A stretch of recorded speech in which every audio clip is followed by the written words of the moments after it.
একটা ছোট্ট গ্রাম থাকত। গরিব চাষি সুভাষ, তার ছোট্ট সংসার, স্ত্রী সুনিতা, ছেলে রাহুল, মেয়ে মনিয়া।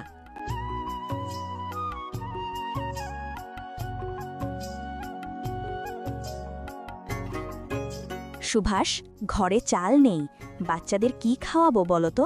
চিন্তা করো না সুনিতা, আজ মাঠে কাজ করব, কিছু টাকা নিয়ে ফিরব। বাবা, আমিও বড় হয়ে তোমার মতো চাষি হব। আর আমি মাকে সাহায্য করব।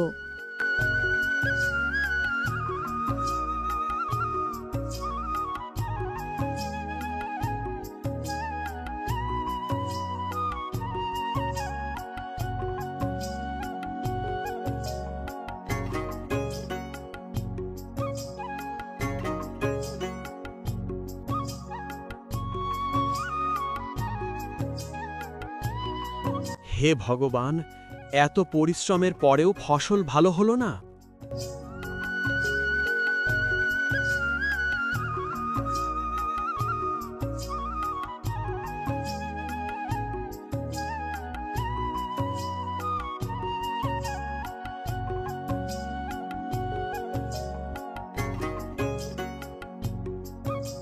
বাবা, আজ আমরা কি খাবো? আমার খুব খিদে পেয়েছে। আমি আমার বাচ্চাদের আমি কখনো কষ্টে রাখব না, আমি কিছু একটা করব।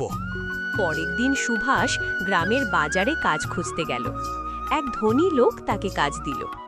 তুমি যদি পরিশ্রম করো, আমি তোমাকে ভালো টাকা দেব। আমি খুব পরিশ্রম করব। কয়েক মাস পর সুভাষের সংসারে খুশি ফিরে। তুমি সত্যিই আমাদের জন্য অনেক কষ্ট করেছো। এখন আমরা আর না খেয়ে থাকব না। আমাদের বাড়িতে আবার সুখ এসেছে। পরিশ্রম করলেই একদিন না একদিন খুশি আসবেই।